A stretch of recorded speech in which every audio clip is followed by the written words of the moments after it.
ህብረት ስራ ማህበራት በዓለም አቀፍ ደረጃም ጭምር በሀገራችንም አጠቃላይ ስሪታቸው ሲመሰረቱ ኢኮኖሚያዊና ማህበራዊ ችግሮች እነኚህ ያለባቸውን አባላት በማደራጀት ይህን ችግር ለመቅረፍ የሚቋቋሙ ናቸው። ይሄ በተደራጀ መልኩ ለተደራጁት አባላት ችግሮች ለመፍታት እንደዚህ አይነት የንቅናቄ የስልጠና መድረኮች በጣም ወሳኝ ናቸው። ይህን መሰረት በማድረግ እንደ ሀገር በተለይም በዓለም ደረጃ ህብረት ስራ ማህበራት በኢኮኖሚውና ማህበራዊው ላይ ያላቸው አስተዋጽኦ በጣም ከፍ ከማድረጉ የተነሳ በሀገራችን ላይ ያለውም ለሀገር ኢኮኖሚ ማህበራዊ ለውጥም ጭምር አስፈላጊ ናቸው በሚል ስር ነቀል የሆነ ለውጥ ወይም ሪፎርም የምንለው ስራ ያስፈልጋል በሚል በመጀመሪያ ዙርም ይህንን የንቅናቄ መድረክ አካሂደናል። አሁንም ሁለተኛውን ደግሞ እያከናወንን እንገኛለን።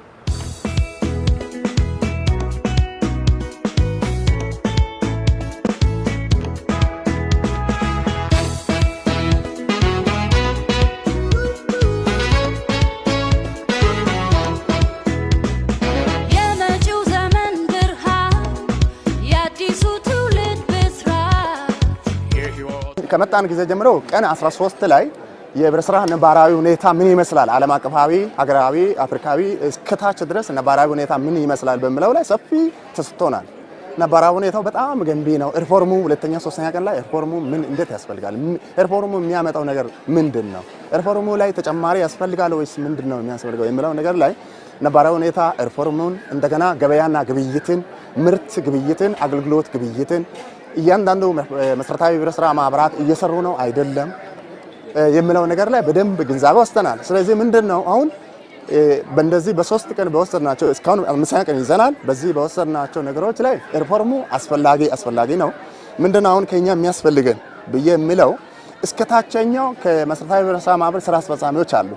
ስራ አስፈጻሚዎችን መጀመሪያ ማግኘትን ይፈልጋል። ከዛ ቀጥሎ ያሉ ጠቅላላ ጉባኤዎችን ማግኘት ይፈልጋል። ከዛ በኋላ እያንዳንዱ ሰነዶች በአስፈላጊ ቦታ አሉ የሉም፣ እየተመዘገቡ ነው አይደለም፣ ስራው ላይ ነው አይደሉም የሚለው ነገሮች ላይ አመለካከት ላይ ክህሎት ላይ እዛ ያሉት ላይ ግንዛቤ እንሰጥና ከዛ ቀጥሎ ያሉትን ዘመናዊ ለማድረግ አሁን ከዚህ በፊት ስናደርግ የነበረው በየአካባቢያችን በእጅ ነው የምንጽፈው ወይም ሃርድ ኮፒ ነው ያለው። ስለዚህ አሁን ዘመናዊ ለማድረግ ከሚመለከታቸው አካላት ጋር የሚያስፈልጉ ነገሮችን በመጨመር የተሻለ ነገር ማምጣት እንችላለን። ስልጠናው እጅግ በጣም እንደኔ ከዚህ በፊት በነበረኝ እውቀት ላይ የተሻለ የግንዛቤና እውቀት ያስጨበጠ ነው ብዬ አምናለሁኝ። ይሄም ደግሞ ከሰልጣኝ ሰጪዎቹም በተጨማሪ የተለያዩ ክልሎችን ያሰባጠረ ስልጠና ስለሆነ ከሰልጣኝ ራሱ እያንዳንዱን የእውቀት ሽግግር ያደረግንበት ሁኔታ እና ለህብረት ስራ ማህበራቱ በፌደራል ደረጃም ያለው አመለካከት ከዚህ በፊት ደከም ያለበት ሁኔታ እንደነበረና አሁን ላይ ግን ህብረት ስራው በምን ደረጃ ለወደፊት ራሱን ችሎ እንዲዘምን ህብረት ስራዎች ማህበራቶችን በየክልሉም ሆነ ከፌደራል ጀምሮ እስከ ክልሉ ያሉት ህብረት ስራዎች የአሰራር ሂደታቸውን የሚያዘምኑበት ካሁን በፊት የነበርንበትን ጉዳይ ወደ ኋላ በመተው የአሰራር ሁኔታቸውን እንዲያዘምኑ ለዚህም ደግሞ ባለሙያው ታላቁን ድርሻ ስለሚይዝ ከስልጠናው የተሻለ እውቀቱን ይዞ ሄዶ ወደ ታች ወደ እያንዳንዱ ማህበር ወርዶ የተሻለ እውቀትና ግንዛቤ የሚፈጥርበት ሂደት ይኖረዋል የሚል እምነት ነው ያለኝ። ስልጠናው በእርግጥ ዛሬ 5ኛ ቀን ላይ ደርሷል። እኛ ስንመጣ ያው ከዚህ በፊትም ስልጠናዎችን እንወስዳለን፣ ብዙ አይነት ስልጠናዎችን ወስደናል። ከዛኛው ስልጠና ይሄኛው በጣም ለየት ባለ ሁኔታ ነው ያገኘሁት። ምክንያቱም ህብረት ስራን ከጓዳ ጀምሮ እስከ ሳሎን የሚያውቁ ነባር ባለሙያዎች በህብረት ስራ ዘርፍ ላይ ብቻ በአመራርነትም በሙያም በትምህርት ዝግጅታቸውም እዚህ በምትላቸው ባለሙያዎች አይደሉም። ከጠበቅኩት በላይ ላቅ ባለ ሁኔታ ያገኘሁት ስልጠና ነው።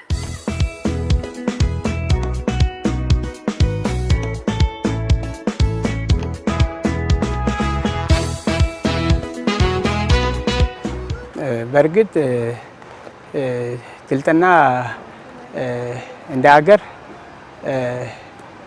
ያለበት ሁኔታ የሀገሩ ሪፎርም ላይ ስለሆነ በአካባቢ በኩል የሚገኙ ማህበራት ወደ ስራ እንዲገቡ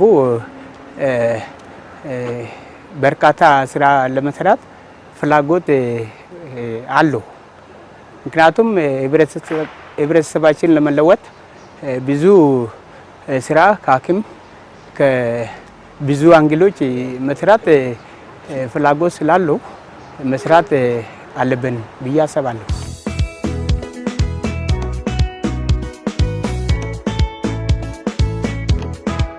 መጀመሪያ አንድ የህብረት ስራ ባለሙያ በቲዮሬቲካል ደረጃ ኮሌጆች ላይ ገብቶ ስልጠና የወሰደበት ሁኔታ ነው ነበረው። ያን ወስዶ ነው ምናልባት ጠንካራ የሆኑ ባለሙያዎች ወረዳ ሌቭል ላይ ካሉ ኦሪንቴሽን ሰጥቶ የስራ መዘርዝሮቹን ሰጥቶ ምን ኃላፊነት አለበት የሚለው ነገር የሚሰጠው እንደተጠበቀ ሆኖ እንደዚህ አይነት ኦፖርቹኒቲዎች በሌለበት ያን ቲዮሬቲካል ይዘው ነው ወደ ቀጥታ የሚሄደው ማለት ነው። አሁን ይሄኛው ተቀጠረ፣ ሄደን አየን።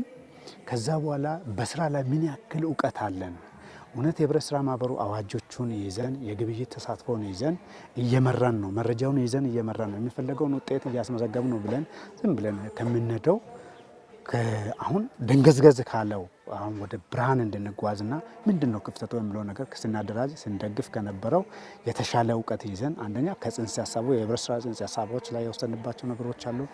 የሪፎርም ጉዳዮች ላይ የወሰንባቸው የሪፎርም አስፈላጊነትና አጠቃላይ ሪፎርሙ ለምን አስፈለገ የሚለው ነገር ላይ ርዕሰ ጉዳዮች ላይ የወሰንባቸው ነገሮች አሉ። ከግብይት ጋር ተያይዘው እንግዲህ ዋናው ማህበሩ ሊኖር የሚችለው ግብይት ነው። ቁጠባ ላይ የተደራጀ የገንዘብ ግብይት ነው። ከአባላት በወለድ ይሰበስባል፣ ለአባላት በወለድ ያበድራል። ይሄ ግብይት ነው ማለት ነው። መኒ ትራንዛክሽን ነው። ሌሎች ደግሞ በተለያየ በአዝርት ላይ፣ በቡና ላይ፣ በሰብል ላይ የተደራጁ በሸማቾች ላይ የተደራጁም አሉ። እነዛ ምን ያክል ገበያ ላይ ሚናቸውን እየተጫወቱ ነው የሚለው ነገር ያየንበትና ለቀጣይ ትልቅ አሁን ካለንበት ከእይታችንን አስፍተን ህብረት ስራ ለሀገር እንግዲህ የአውሮፓ፣ የአፍሪካ፣ የኤዥያ ተሞክሮች ያየንበት ሁኔታዎች አሉና ለካ እንደዚህ አይነት ትልቅ ተቋም መመስረት ይቻላል ወይ? በጣም ሳውንድ የሆነ በአገሪቱ ጂቲፒ ላይም ከፍተኛ ሚና መጫወት የሚችሉ አሉ። እኔ ያደራጀዋት ማህበር በየደረጃ ተደምሮ ድምር ውጤቱ በአገሪቱ ጂዲፒ ላይ ከኢኮኖሚ ሪፎርሞችን አፍሮ ሊሄድ የሚችል ነው የሚለው ነገር በስፋት ያየንበት ሁኔታ ነው የነበረው።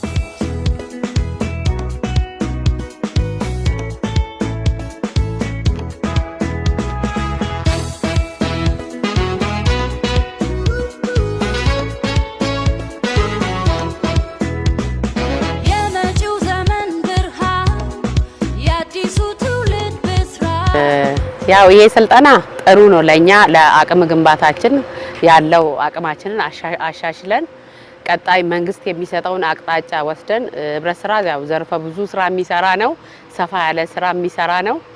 ያ ላይ እንደኛም እንደ ባለሙያ ጋፓችንን ሸፍነን ግንዛቤ ሰተናቸው በሰፊው ዘርፈ ብዙ ስራ እንዲሰሩ ለማድረግ ነው ያው በተጠራው ጥሪ መሰረት ወደዚህ የመጣ ነው።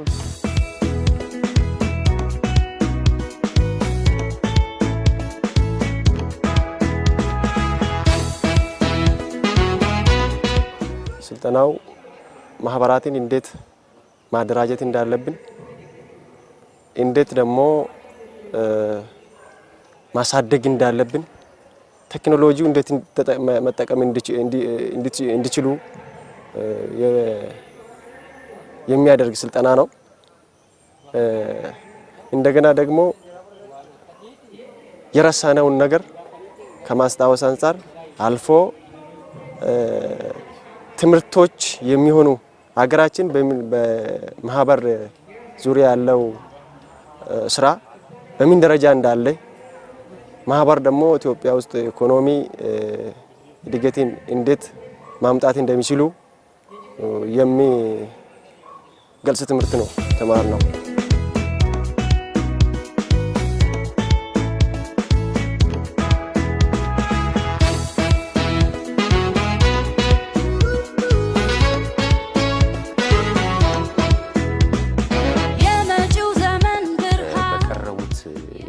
ሰነዶች ላይ አፕሮቹ በራሱ ለየት ያለ ነው።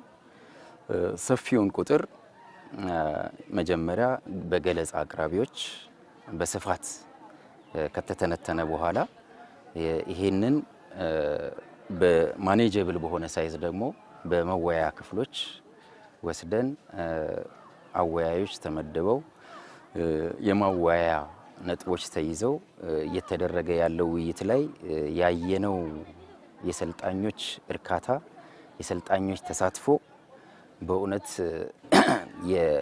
ያሰብነውን የህብረት ስራ ማህበራት የእድገትና ተወዳዳሪነት ማሻሻያ ሪፎርም መሬት ለማስነካት ከዚህ በፊት ያልተጠቀምንበት በጣም ወጣት የሆነ ጠንካራ ኃይል እንዳገኘንና ለዚህ ሪፎርም መሳካት ትልቅ ግብዓት እንዳገኘን የተገነዘብንበት በጣም ጥሩ የሆነ የሰልጣኞቻችን የአመለካከት ለውጥ ያየንበት ተነሳሽነታቸው ደግሞ በጣም ያደገበት አጠቃላይ የንቅናቄ መድረክ ሆኖ አግኝተነዋል።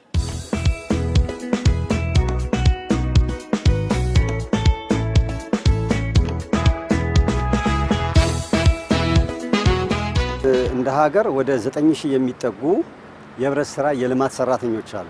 ይሄ ማለት ቅድም የገለጽኩት 89161 እንደሚጠጉት መሰረታዊ ህብረት ስራ ማህበራት አጠገብ ያሉና ድጋፍ የሚያደርጉ ለውጥ እንዲያመጡ የሚያግዙ ኃይሎች ናቸው። በሁለተኛ ደረጃ ቅድም ያልኩት ህብረት ስራ ማህበራት እንዲለወጡ ከተፈለገ በንቅናቄ መድረክ ውስጥ ተዋናኝ የሚሆኑት እነኚህ 9000 የሚጠጉ የልማት ሰራተኞች ዋና አርበኞች ናቸው። እነሱ ላይ ለውጥ መምጣት ካለበት ደግሞ በአመለካከት፣ በእውቀት፣ በክህሎት መለወጥ መቻል አለባቸው።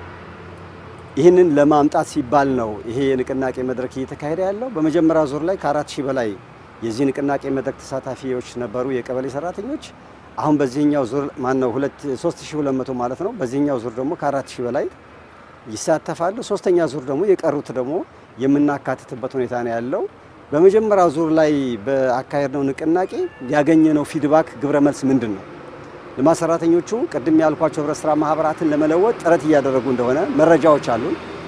ባለን የግንኙነት አግባብም እየተጠናከረ የሚሄድበት ሁኔታ ከመስማታችን አንጻር ሁለተኛ ዙር ምን ያህል አስፈላጊ እንደሆነ ተረተን ይህንኑ ለማስቀጠል እያካሄድን ያለንበት ሁኔታ ነው ያለው።